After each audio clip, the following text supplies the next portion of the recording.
리스크 때문에 적극적으로 들어오기 어려웠습니다. 클래리티 액트가 통과된다면 이 불확실성이 상당 부분 줄어들 수 있습니다. 1. 백악관의 목표는 7월 4일입니다. 백악관 디지털 자산 대통령 자문위원회 사무국장 패트릭 위트는 마이애미에서 열린 컨센서스 행사에서 클래리티 액트의 통과 목표 시점을 7월 4일로 제시했습니다. 그는 이 법안이 미국 건국 250주년에 맞춘 훌륭한 생일 선물이 될 수 있다고 표현했습니다. 이 발언은 상징성이 큽니다. 7월 4일은 미국 독립기념일입니다. 그리고 2026년은 미국 건국 250주년입니다. 즉, 백악관은 이 법안을 단순한 금융규제 법안이 아니라 미국의 다음 금융 인프라를 설계하는 상징적 입법으로 포장하고 있습니다. 미국 애널리스트 관점에서 보면 이것은 단순한 정치적 수사가 아닙니다. 정부가 특정 날짜를 제시했다는 것은 입법 속도를 높이겠다는 신호입니다. 하지만 여기서 중요한 점이 있습니다. 목표일이 있다는 것과 법안 통과가 확정됐다는 것은 전혀 다른 이야기입니다. 현재 시장은 이 법안의 통과 가능성을 긍정적으로 보고 있지만 아직 넘어야 할 관문은 분명히 남아 있습니다. 첫 번째 관문은 스테이블 코인 수익 조항입니다. 이번 법안에서 가장 큰 쟁점 중 하나는 스테이블 코인에 대한 보상, 즉 의율 문제였습니다. 은행권은 스테이블 코인이 예금처럼 이자를 제공하면 전통 은행 예금이 빠져나갈 수 있다고 우려했습니다.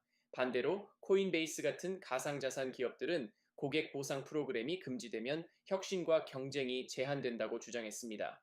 이 쟁점은 틸리스 의원과 올스브룩스 의원의 절충간으로 일단 한 고비를 넘긴 상태입니다. 로이터에 따르면 단순히 스테이블 코인을 보유하거나 예치한 것에 대해 은행 예금 이자와 유사한 수익을 제공하는 것은 금지됩니다. 하지만 결제, 송금, 거래 등 실제 활동과 연결된 보상은 허용될 수 있습니다. 이 구조는 매우 중요합니다. 왜냐하면 미국 의회가 스테이블 코인을 은행 예금과 완전히 같은 상품으로 보지는 않겠지만 동시에 은행 시스템을 위협할 정도의 예금 대체 상품으로 커지는 것도 허용하지 않겠다는 의미이기 때문입니다.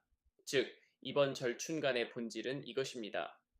스테이블 코인은 허용한다. 하지만 은행 예금을 대체하는 고금리 예금 상품처럼 운영하는 것은 제한한다.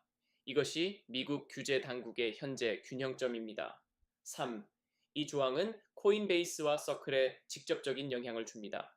이 조항은 특히 코인베이스와 서클 같은 기업에 중요합니다.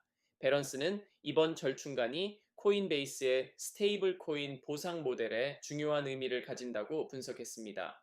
코인베이스는 USDC 관련 보상 프로그램을 운영해왔고 스테이블 코인은 거래 수수료 외 수익원으로도 중요한 역할을 해왔습니다. 만약 단순 보유 수익이 금지된다면 코인베이스와 같은 플랫폼은 고객 보상 구조를 다시 설계해야 합니다. 반대로 활동 기반 보상이 허용된다면 거래소들은 고객 유입과 충성도를 유지할 수 있는 최소한의 여지를 확보하게 됩니다.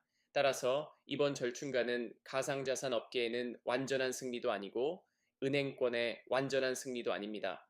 미국식 표현으로 말하면 워크어블 미들 그라운드, 즉 실행 가능한 중간 지점에 가깝습니다. 4. 하지만 최종 관문은 윤리 조항입니다. 스테이블 코인 수익 조항이 어느 정도 정리되면서 이제 시장의 시선은 윤리 조항으로 이동하고 있습니다. 민주당의 키르스텐 길브랜드 상원의원은 공직자, 고위 행정부 인사, 대통령 등이 가상자산 업계와 이해관계를 갖고 내부자 지위를 이용해 이익을 얻는 것을 제한하는 윤리 조항 없이는 법안이 통과되기 어렵다라고 밝혔습니다. 이 부분이 현재 가장 민감한 정치적 변수입니다. 그 배경에는 트럼프 대통령 일가의 가상자산 관련 사업이 있습니다. 보도에 따르면 트럼프 일가는 밈코인, 디파이, 스테이블 코인 프로젝트인 WLFA 등과 연결되어 있다는 의혹을 받고 있습니다. 일부 보도는 트럼프 관련 암호화폐 수익을 최소 14억 달러로 추산하고 있습니다. 여기서 중요한 것은 수익 규모 자체보다 정치적 프레임입니다. 민주당 입장에서는 대통령과 고위공직자가 가상자산 시장의 룰을 만들면서 동시에 그 시장에서 이익을 얻을 수 있는가라는 문제를 제기할 수 있습니다. 반대로 공화당과 가상자산 업계는 이 문제가 법안 자체의 필요성을 훼손해서는 안 된다라고 주장할 가능성이 큽니다. 결국 이 법안의 마지막 변수는 기술이나 금융 구조가 아니라 정치적 신뢰와 이해 충돌 문제입니다. 5. 법안 통과에는 민주당 표가 필요합니다. 로이터는 이 법안이 상원을 통과하려면 최소 7명의 민주당 의원 지지가 필요하다고 보도했습니다. 이 부분이 매우 중요합니다. 가상자산 산업은 공화당 쪽에서 더 강한 지지를 받고 있지만 상원 통과를 위해서는 초당적 합의가 필요합니다. 따라서 민주당이 요구하는 윤리 조항을 어느 수준까지 반영할지가 실제 통과 가능성을 결정할 수 있습니다. 미국 애널리스트 관점에서 보면 이 법안은 이미 경제 법안이면서 동시에 정치 법안입니다. 경제적으로는 디지털 자산 시장의 규제 명확성을 높이는 법안입니다. 정치적으로는 트럼프 행정부와 가상자산 산업의 관계를 둘러싼 권력과 이해 충돌의 문제입니다. 이 두 가지가 동시에 얽혀 있습니다. 6일의 시간표도 매우 빡빡합니다.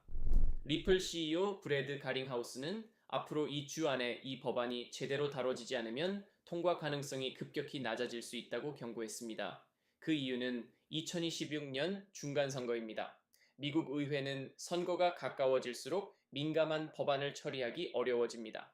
특히 가상자산처럼 정치자금, 이해충돌, 소비자 보호, 자금 세탁, 은행권 이해관계가 얽힌 법안은 선거 국면에서 더욱 부담스러운 이슈가 됩니다.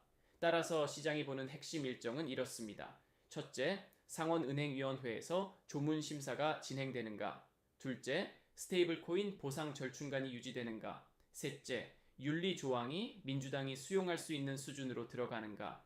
넷째, 6월 안에 상원 본회의 논의로 넘어갈 수 있는가? 다섯째, 7월 4일 목표가 정치적 선언에 그칠지 실제 입법 일정으로 이어질지입니다. 7점 시장은 이미 기대를 일부 반영하고 있습니다. 가상자산 시장은 이 법안의 진전에 민감하게 반응하고 있습니다. 인베스토피디아는 클래리티 액트 진전 기대가 비트코인 가격 반등과 투자 심리 개선에 영향을 주고 있다고 분석했습니다. 또한 폴리마켓에서는 이 법안이 2026년에 법으로 제정될 가능성을 60% 이상으로 반영한 것으로 보도됐습니다. 다만 예측 시장의 확률은 고정된 전망이 아닙니다. 정치적 뉴스, 위원회 일정, 민주당 협상 상황에 따라 언제든 빠르게 변할 수 있습니다. 따라서 투자자 입장에서는 법안 통과 가능성이 높아졌다는 것과 법안 통과가 확정됐다는 것을 구분해야 합니다. 현재 시장은 기대를 반영하고 있지만 아직 입법 리스크는 완전히 해소되지 않았습니다. 8. 통과 시수에는 어디에서 나올까? 만약 클래리티 액트가 통과된다면 가장 먼저 수혜를 볼 수 있는 분야는 거래소, 스테이블 코인 발행사, 커스터디 기업, 블록체인 인프라 기업입니다. 첫째, 코인베이스 같은 거래소는 규제 불확실성 완화에 직접 수혜를 받을 수 있습니다. 둘째, 서클과 같은 스테이블 코인 관련 기업은 금지되는 영역과 허용되는 영역이 명확해지면서 비즈니스 모델을 제도권 안에서 재설계할 수 있습니다. 셋째, 기관 투자자 입장에서는 법적 기준이 명확해질수록 비트코인, 이더리움, 스테이블코인, 토큰화 자산에 대한 투자 검토가 쉬워집니다. 넷째, 장기적으로는 토큰화 증권, 실물 자산 토큰화, 온체인 결제, 인프라 시장에도 긍정적인 영향을 줄 수 있습니다. 하지만 중요한 것은 모든 코인이 무조건 상승한다는 뜻은 아닙니다. 규제 명확성은 강한 프로젝트에는 프리미엄을 줄 수 있지만 불투명한 프로젝트에는 오히려 퇴출 압력으로 작용할 수 있습니다. 즉, 클래리티 액트는 가상자산 전체를 무조건 띄우는 법안이 아니라 살아남을 자산과 정리될 자산을 구분하는 법안이 될 가능성이 큽니다. 구와다오 투자자 관점의 핵심 해석입니다. 미국 애널리스트 관점에서 이번 이슈를 한 문장으로 정리하면 이렇습니다. 미국은 가상자산을 금지하려는 것이 아니라 관리 가능한 금융 인프라로 편입시키려 하고 있습니다. 안녕하세요. 마켓 인사이트입니다. 오늘은 미국 디지털 자산 시장에서 매우 중요한 이슈를 분석하겠습니다. 핵심은 하나입니다. 미국이 가상자산을 더 이상 회색지대에 두지 않고 제도권 금융 시스템 안으로 끌어들이려 하고 있다는 점입니다. 현재 미국 의회에서 논의 중인 법안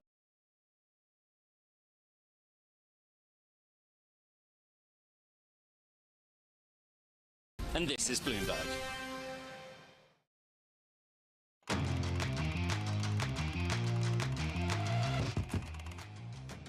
China is apparently ramping up its missile production by the most since President Xi took power. That's the focus of today's Big Take. Bloomberg's global defense editor, Jerry Doyle, joins us to discuss, and it's fascinating for many reasons, Jerry, but especially since we seem to be using up a lot of our arsenal while China is building up theirs. Tell us about this story.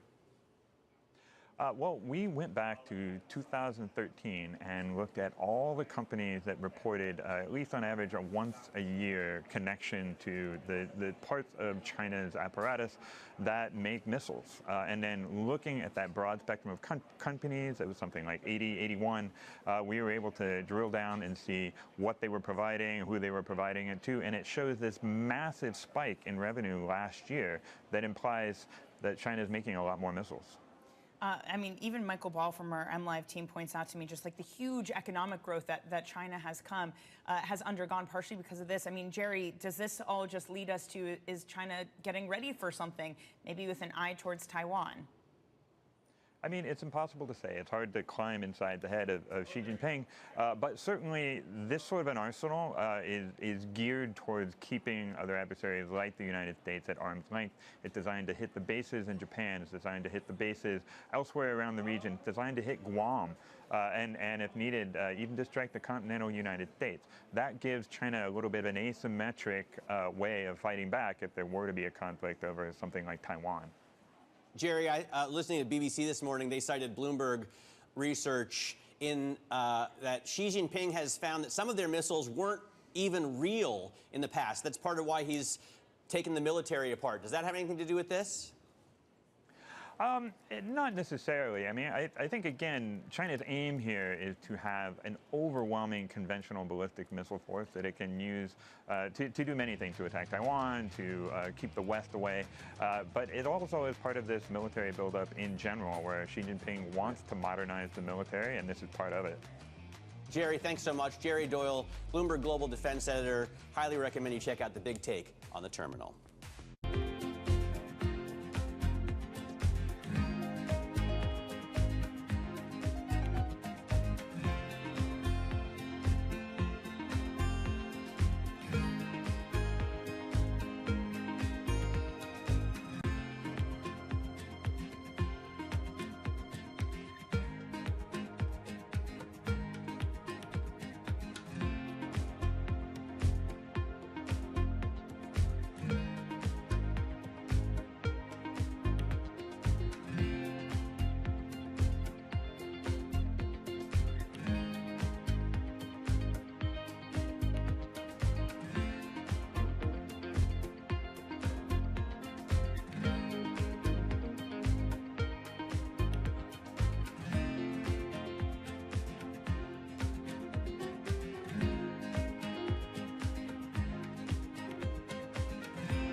A cidade estava sitiada.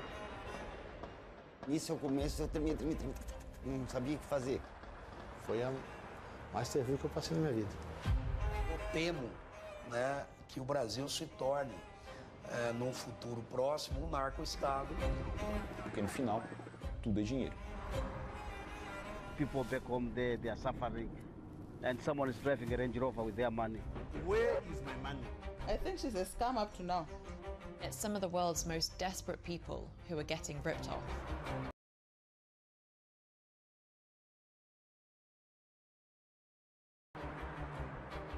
Repeat after me. I am.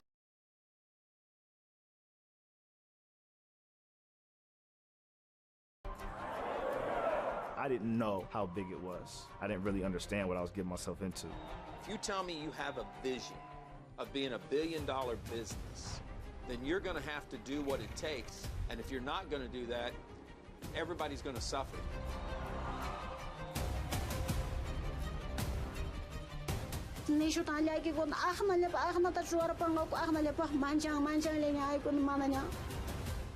Una batalla a muerte.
a lot of good.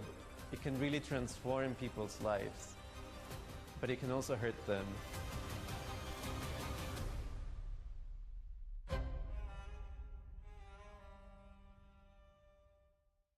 Middle East and Africa. Vibrant resources and high-yield investment opportunities abound. Join me on Horizons Middle East and Africa for the stories, newsmakers, and insight from this exciting region. Now weekdays, only on Bloomberg.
Get your fixed income fix. Watch Bloomberg Real Yield around the world right here on Bloomberg. Context changes everything.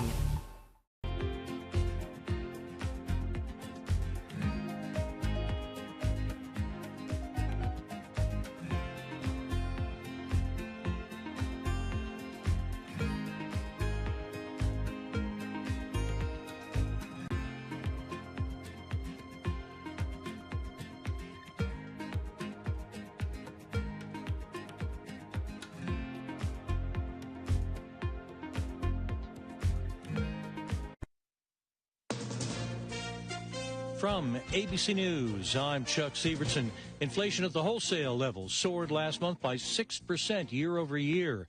ABC's Jim Ryan says it's the steepest increase in 3.5 years. It's the sky-high price of energy that's driving inflation, both at the consumer and the producer level. Gas prices surged over 15% last month as the war with Iran closed down a crucial supply line.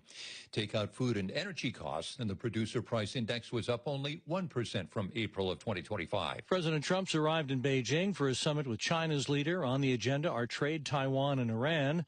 ABC News Chief White House correspondent Mary Bruce says the administration is pushing back against this. There are new questions about whether the White House is overstating the damage done to Iran's missile capabilities. The New York Times reporting Iran still has retained roughly 70% of its pre-war missile stockpile and has restored operational access to 30 of the 33 missile sites it maintains along the Strait of Hormuz, potentially threatening vessels transiting the waterway. 36 people in the U.S. after being on the cruise ship with the hantavirus outbreak are being monitored. ABC's Victor Akendo. An Illinois resident is at home awaiting test results from the CDC after experiencing mild symptoms of the hantavirus. It's believed they contracted the North American strain after coming in contact with rodent droppings while cleaning. In France, a woman is critically ill with hantavirus connected to an artificial lung. Immigrants voluntarily deporting themselves have surged during the Trump administration, says the Vera Institute of Justice. ABC's Dave Packer. The group says the number jumped from about 800 a month at the end of the Biden administration to nearly 9,000 by February. The researchers say many people accepting those departures may still qualify to remain legally in the United States, but harsh detention conditions and limited access to lawyers are pushing them to leave anyway.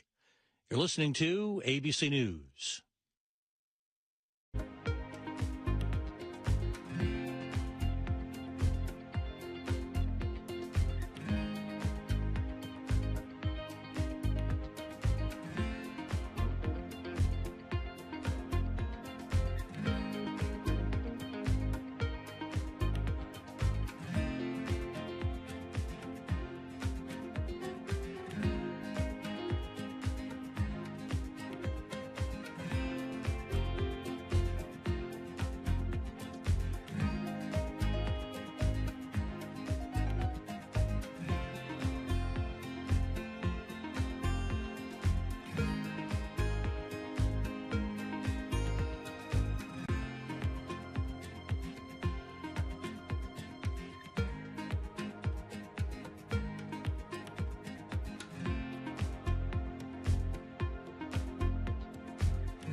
A licensed drug addiction counselor who delivered Matthew Perry the ketamine that killed him is set to be sentenced today in Los Angeles.